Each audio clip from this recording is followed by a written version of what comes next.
오늘은 고난주간 특별 저녁 기도회 이틀째입니다. 이렇게 뜻깊은 날을 맞이해서 하나님 앞에 나오셔서 하나님의 은혜를 사모하시고 무엇보다도 주님의 고난을 깊게 묵상하며 주님이 걸어가신 그 고난의 길을 함께 더듬어 가기 위하여 열심을 내어 이 자리에 오신 여러분들을 다시 한번 주의 이름으로 환영하며 축복합니다. 오늘도 이 모양 저 모양으로 봉사하시고 헌신하시는 분들이 많습니다. 안내를 통하여 또 음량 영상을 통하여 또 찬양팀을 통하여 대표 기도를 통하여 방금 우리 교학교 교사들이 불렀던 찬양을 통하여 이렇게 섬기고 헌신해 주신 여러분들에게 깊은 감사를 드립니다. 오늘 함께 생각을 나눠보려고 하는 주제는 깨어진 관계를 위한 십자가. 관계가 있습니다. 그런데 그 관계가 깨어졌습니다. 이 같은 깨어진 관계를 다시 붙이는 일이 필요한데 이때 절대적으로 필요한 것이 바로 십자가 정신, 십자가 을이라고 하는 것이지요. 잘 아시는 것처럼 또한 우리가 믿는 바대로 하나님께서 먼저 아담을 지으셨습니다. 그런데 하나님 보시기에 혼자 있는 게 보기에 좋지 않았습니다. 그리하여 하나님께서 그와 함께 더불어 살아갈 수 있는 돕는 배필을 지어 그의 곁에 두셨습니다. 이제는 하나가 아니고 둘이 되었습니다. 둘이 하나가 되었습니다. 두 사람이 하나가 되어 오손도손 행복하게 서로 지지하고 응원하고 격려하고 칭찬하고 그렇게 오손도손 행복하게 살아가시는 모습을 하나님이 보시고 난 뒤에 얼마나 좋으셨는지 창세기 1장 끝절에 이렇게 기록되어 있지 않습니까? 하나님이 보시기에 심히 좋았더라. 그런데 아시는 것처럼 하나님께서 돕는 배필로 지으신 하와 곧 여자가 또 다른 한 사람이 하나님이 금하신 선악을 알게 하는 나무의 실과를 따먹게 됩니다. 이 죄로 인하여 하나님과의 관계가 파괴됩니다. 사랑과의 관계, 부부의 관계가 파괴되어 버립니다. 그리고 결국에는 신락원하게 됩니다. 이를 통해서 우리는 굉장히 중요한 사실을 정리할 수가 있습니다. 우리가 흔히 말하는 죄란 단순히 어떤 행동의 문제가 아니라 죄란 단순한 행동의 문제가 아니라 우리가 맺고 있는 모든 관계를 파괴해버리는 힘이 있는 것이라고 하는 사실입니다. 다시 말씀드립니다. 죄를 짓습니다. 윤리적인 죄이든 도덕적인 죄이든 아니면은 종교적인 죄이든 우리가 짓는 모든 죄는 우리가 맺고 있는 모든 관계를 파괴해 버리는 힘이 있다는 사실을 이 말씀을 통하여 알 수가 있습니다. 그 가운데서도 가장 치명적인 관계 파괴는 바로 하나님과의 관계가 깨어지는 것이지요. 죄는 반드시 하나님과의 단절을 가져오게 됩니다. 이사야 59장 2절 말씀 간단 한번 읽어보고 넘어갈까요? 읽습니다. 시작. 오직 너희 죄악이 너희와 너희 하나님 사이를 갈라놓았고 너희 죄가 그의 얼굴을 가리어서 너희에게서 듣지 않으시게 함이니라. 너희 죄악이 하나님과 우리 사이를 갈라놓았다. 관계가 파괴되고 관계가 단절된 이유가 바로 우리가 범한 죄에 있음을 이 말씀이 우리에게 증언하고 있지요. 가장 치명적인 관계 파괴는 바로 하나님과의 관계 파괴라고 말씀드렸습니다. 하나님과의 관계 파괴는 필연적으로 사랑과의 관계 파괴로 이어지게 되어 있습니다. 그러므로 사랑과의 관계가 문제가 생겼을 때 사랑과의 관계를 회복하기 위하여 그 사람을 만나거나 전화를 하거나 그리고 오해를 풀 것이 아니라 먼저 하나님과의 관계를 회복하는 것이 더 중요합니다. 하나님과의 관계를 회복하기 위해서는 관계 파괴를 가져온 결정적인 원인이 되었던 죄의 문제를 해결해야 됩니다. 다시 말씀드립니다. 관계를 회복하기 위해서는 그게 부부의 관계이든 부모 자녀의 관계이든 성도들과의 관계이든 목회자의 관계이든 어떤 사람과의 관계이든지 간에 그 관계가 회복되기를 원하면 먼저 하나님과의 관계가 회복이 되어야 합니다. 하나님과의 관계가 회복되기 위해서는 그 같은 관계 파괴를 가져오게 된 결정적인 원인이었던 죄의 문제를 해결하고 청산해야 된다는 얘기이지요. 그런데 이 죄의 문제는 우리 힘으로 해결할 수 있는 것이 아닙니다. 그래서 하나님께서 참으로 감사하게도 우리의 모든 죄악을 용서하시기 위하여 더 정확하게 말씀드리면 단절된 하나님과의 관계를 회복하시기 위하여, 또 깨어진 사람과 사람과의 관계를 회복하시기 위하여 독생자 예수 그리스도를 이 세상에 보내셨습니다. 성부 하나님의 뜻에 따라 이 세상에 오신 주님은 모든 인류의 죄를 짊어지시고 고난의 길, 십자가의 길, 죽음의 길을 걸으셨습니다. 그로 인해 인간의 죄악의 문제가 해결되었습니다. 동시에 단절되었던, 파괴되었던 하나님과의 관계가 해결되었습니다. 그런 의미에서 십자가 사건은 단지 우리의 죄악이 용서된 사건이라 이렇게 진술하기에는 많이 모자랍니다. 십자가는 단지 우리의 죄를 용서하신 그런 진술을 넘어서는 의미가 있다는 것인데, 그것은 앞서 말씀드린 것처럼 단절되었던, 파괴되었던 하나님과의 관계가 회복되는 그 같은 화해의 사건임을 의미합니다. 여기서 정리한 것이 있습니다. 그것은 하나님이 먼저 찾아오셨다는 것입니다. 관계를 회복하기 위하여 하나님께서 먼저 손을 내미셨습니다. 하나님께서 먼저 용서하셨습니다. 로마서 5장 10절 말씀 같이 한번 읽어보실까요? 읽습니다. 시작. 원수 되었을 때 그의 아들이 죽으심으로 말미암아 하나님과 화목하게 되었은즉 화목하게 된 자로서는 또 그의 살아나심으로 말미암아 구원을 받은 것이니라. 굳이 설명이 필요치 않지요? 이 말씀과 짝을 이루는 말씀이 오늘 본문 에베소서 2장 16절 말씀입니다. 같이 읽어봅니다. 시작. 이 둘을 한 몸으로 하나님과 화목하게 하려 하심이라. 원수된 것을 십자가로 소멸하시고. 맞습니다. 성부 하나님의 뜻에 따라 이 땅에 오신 주 예수 그리스도로 말미암아, 그분의 십자가 은혜로 말미암아 하나님과의 관계가 회복되었습니다. 구원을 얻게 되었다는 그런 선언의 말씀이지요. 그리고 한 걸음 더 나아가서 예수 그리스도 안에서 모든 인류는 하나가 되는 길을 찾게 되었습니다. 그 같은 말씀이 오늘 13절부터 15절까지 쭉 나옵니다. 같이 읽습니다. 시작. 이제는 전에 멀리 있던 너희가 그리스도 예수 안에서 그리스도의 피로 가까이 와졌느니라. 그는 우리의 화평이신지라. 둘로 하나를 만드사 원수된 것 곧 중간에 막힌 담을 자기 육체로 하시고 법조문으로 된 계명의 율법을 폐하셨으니 이는 이 둘로 자기 안에서 한 세 사람을 지어 화평하게 하시고. 결론입니다. 18절입니다. 읽습니다. 시작.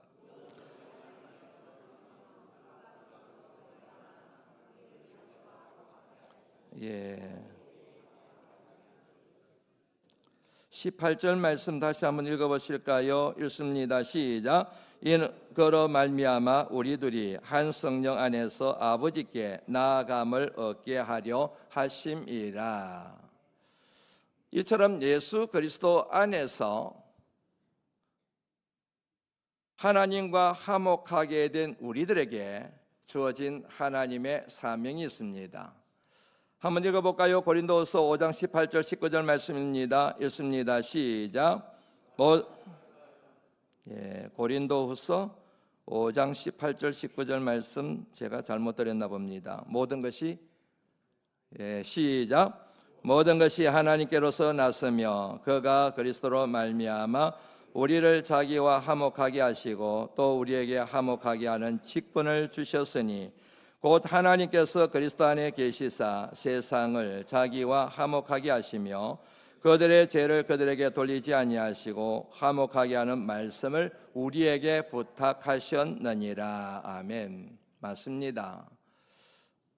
예수 그리스도 안에서 하나님과 화목하게 된 하나님의 사람들에게 주어진 사명은 바로 사람과 사람 사이, 나라와 나라 사이, 민족과 민족 사이를 화목케 하는 직분이 주어졌음을 이 말씀을 통하여 알 수가 있지요. 다시 말씀드리면 주님의 십자가 보혈의 은혜로 구원받았다고 고백하는 모든 사람들에게 주어진 사명은 피스메이커가 되는 것입니다. 그런데 예수 그리스도로 말미암아 십자가의 은혜로 말미암아 내가 구원을 얻었다고 고백하면서도 그렇게 당당하게 고백하고 하나님 앞에 감사의 기도를 드리면서도 십자가의 은혜를 내가 입었다고 고백하면서도 화목하지를 않아요. 끊임없이 원망하고 불평합니다. 끊임없이 누군가에 대하여 정죄하고 비난하고 그리고 뒤에서 수근거립니다. 화목하게 해야 할 피스메이커가 되어야 될 사명이 있는데도 불구하고 오히려 하나됨을 깨뜨립니다. 분열을 시킵니다. 사람과 사람 사이에, 나라와 나라 사이에 전쟁을 일으킵니다. 그런 사람을 일러서 과연 우리는 십자가 은혜를 그 사람의 입의 고백처럼 주님의 십자가 보혈의 은혜로 구원을 얻었다고 참 그리스도인이라고 말할 수 있겠느냐 하는 그런 의문이 들지 않습니까? 그것은 교회도 마찬가지입니다. 주님의 거룩한 피값으로 세워진 하나님의 교회는 반드시 화목 공동체가 되어야 합니다. 어떤 의미에서 보면은 예배 공동체, 기도 공동체, 찬양 공동체, 말씀 공동체, 교제 공동체, 선교 공동체, 교육 공동체 다 좋습니다. 그런데 그에 앞서 가장 먼저 교회가 자리매김해야 될 것이 바로 화목 공동체여야 함을 알 수가 있습니다. 예배는 있어요. 기도는 합니다. 봉사는 합니다. 선교도 열심히 합니다. 그런데 교회 안에서 맨날 찌그덕 소리가 나요. 화목하지 않아요. 오히려 사역하는 것 때문에 서로 다투고 원망하고 그리고 분열이 되고 상처를 주고받는 일들이 일어난다고 한다면 어찌 그 같은 교회를 통하여 하나님이 교회를 통하여 이루시고자 하는 아름다운 사역을 이룰 수가 있겠습니까? 시편 133편 제가 참 좋아하는 말씀 여러분 소개해드려서 알고 계시지요? 형제가 연합하여 동감이 어찌 그리 선하고 아름다운고. 3절로 건너뜁니다. 거기는 어디입니까? 형제가 연합하여 동가는 그 자리, 거기서 여호와께서 복을 명하셨나니 곧 영생이로다. 이 말씀은 주님께서 하신 말씀과 맥이 통하는 것이지요. 두세 사람이 숫자가 적을지라도 내 이름으로 모인 곳에는 나도 그들 중에 있느니라. 다시 말씀드리면 예수 그리스도의 정신과 을, 십자가의 정신과 을로 똘똘 뭉쳐 있는 곳에 주님이 항상 함께 하시며 비록 2명, 3명밖에 모이지 않는다 할지라도 그 교회를 통하여 하나님은 주고가는 수많은 영혼들을 구원하시겠다는 그 같은 뜻이 이 말씀 속에 담겨져 있지 않습니까? 지금 저와 여러분들이 살아가고 있는 시대는 그 어느 때보다도 전쟁이 치열하게 일어나고 있는 시대입니다. 중동 전쟁, 미국과 이란 사이에 또 그 두 나라를 중심으로 하여 편이 갈라져서 전쟁이 일어나고 있습니다. 우크라이나와 러시아 사이의 전쟁이 아직까지 종식되지 않고 있습니다. 눈에 보이는 전쟁만 있는 것이 아니고 뉴스를 타고 있는 전쟁만 있는 것이 아니고 가정 안에도 끊임없이 전쟁이 일어나고 있습니다. 부부 사이에, 부모 자녀 사이에, 형제 사이에. 직장에 가도 마찬가지입니다. 대한민국이라는 사회를 봐도 마찬가지입니다. 전쟁이 일어나지 않는 곳이 없어요. 전부 다 그야말로 서로 잡아먹지 못해서 난리가 난 형국이라는 생각이 여러분 들지 않습니까? 이 같은 안타까운 현실을 볼 때마다 저는 이 모든 책임이 오늘 교회 책임이요 그리스도인들의 책임이라는 생각을 항상 하게 됩니다. 교회가 화목 공동체가 되었더라면, 교회가 화목 공동체로서의 힘과 저력을 가지고 사람과 사람 사이, 공동체와 공동체 사이, 그리고 나라와 나라 사이, 민족과 민족 사이를 하나로 만드는 피스메이커 역할을 제대로 한다고 한다면 어찌 세계가 이처럼 전쟁의 소용돌이에 빨려 들어갈 수가 있겠습니까? 그런데 그런 사명을 감당해야 될 교회 안에서부터 전쟁이 끊어지지가 않아요. 너무너무 마음이 아플 때가 많아요. 성도 간에, 성도와 목회자 사이에 주님의 거룩한 십자가 보혈로 은혜를 받았다고 그렇게 고백들은 하는데, 기도는 하는데, 그런데 가만히 속을 들여다보면은 끊임없이 이 사람과 저 사람이 전쟁을 하고 있고 이 사람과 저 사람 사이에 관계가 파괴되어서 상처를 주고 상처를 받는 일이 일어나고 있으며, 그런 교회 공동체를 통하여 어떻게 이 세상, 어두운 세상이 밝을 수가 있겠으며 부패한 세상이 정화될 수가 있겠느냐 하는 그런 의문 때문에 결국 모든 문제는 정치가의 책임도 아니고 어떤 이데올로기의 문제도 아니고 궁극적으로 따지면 이 세상에 대하여 피스메이커를 감당해야 될 교회와 그리스도인들이 십자가 정신을 화목케 하는 직분을 잃어버렸기 때문에 이런 사달이 일어나게 되었다는 것이 제 생각인데 어디 저만의 생각이겠습니까? 여러분들에게 한번 묻습니다. 여러분들은 다 예수 그리스도 구속의 보혈로 구원을 얻었다고 믿으시는지요? 다시 묻습니다. 그러면 여러분들은 교회 안에서나 가정에서나 어디를 가시든지 피스메이커이십니까? 아니면 트러블 메이커이십니까? 권사님 자신 있게 대답하셔서 너무 좋습니다. 목회자로서 교회 안에 이렇게 성도들을 눈여겨봅니다. 자세히 들여다봅니다. 그럴 수밖에 없는 것이지요. 왜냐하면 목회를 했는데, 말씀을 전했는데, 성도들을 위하여 기도했는데 그 성도들이 제대로 신앙생활을 하고 있는가에 대하여 목회자는 민감하게 반응할 수밖에 없지 않습니까? 그런데 가만히 들여다보면 속상할 때가 솔직히 말씀드리면 많습니다. 이 세상에 대하여 죽어가는 영혼들에 대하여 거룩한 화목 공동체가 되어 진정한 천국의 모형을 보여줘야 될 교회들이, 그리고 거룩한 성도들이 서로 다투고 그리고 분열하고 관계를 회복해야 될 그런 자리에 있으면서도 오히려 관계를 깨뜨려버리는 그런 죄를 범하는 경우가 허다함을 경험하기 때문입니다.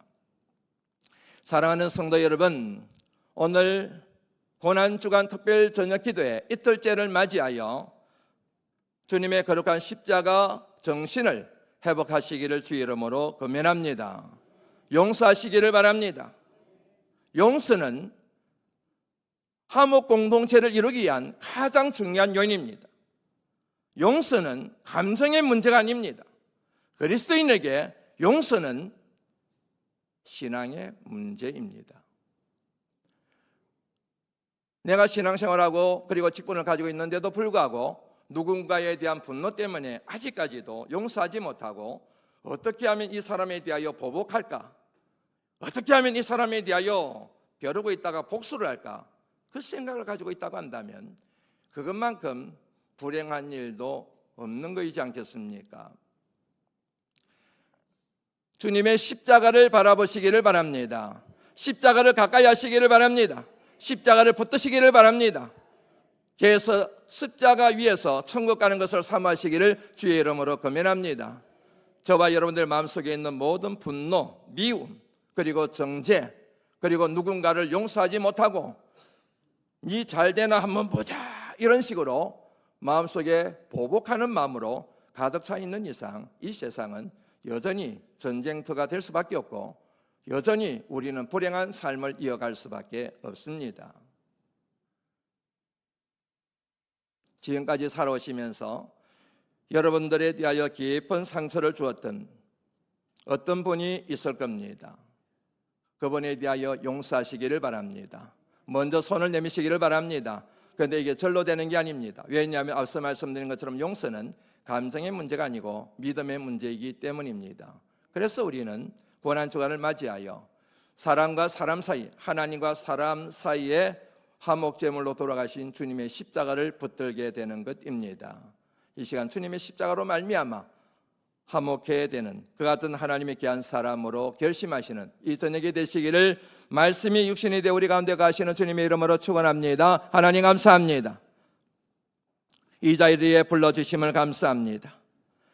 저희들에게 귀한 하나님의 말씀, 십자가 피 묻은 복음의 말씀을 허락하여 주시니 진심으로 감사를 드립니다. 죄로 말미암아 영원히 죽을 수밖에 없었던 하나님과의 관계가 단절되어 지옥불로 향하고 있었던 우리들이 주님의 거룩한 십자가 보혈과 하나님의 사랑으로 말미암아 관계가 회복되어 구원을 얻게 되며 영생을 얻게 되었음에 주님 인정하고 하나님 앞에 진심으로 감사를 드립니다. 그런 저희들에게 주신 화목케 하는 직분을 가졌음에도 불구하고 하나님, 갖가지 이유를 가지고 무엇보다도 영적 우울주의에 사로잡혀서 관계를 파괴하는 일에 일조하며 오히려 앞장설 때가 얼마나 많았는지 모릅니다. 저희들의 모든 죄악을 주님 용서하여 주옵소서. 맨날 하나님 앞에서 은혜, 사랑 그런 얘기하지만 실상은 용서하지 못하고 마음속에 분노와 믿음으로 가득 차 있고 누군가에 대한 보복하는 마음으로 가득 차 있지는 않는지요. 주님, 이 같은 마음을 주님의 십자가에 못 박아 죽여버리기를 원합니다. 주님, 우리 가운데 주님의 거룩한 십자가 보혈을 허락하여 주옵소서. 예수님 거룩하신 이름으로 간절히 기도드리옵나이다. 아멘.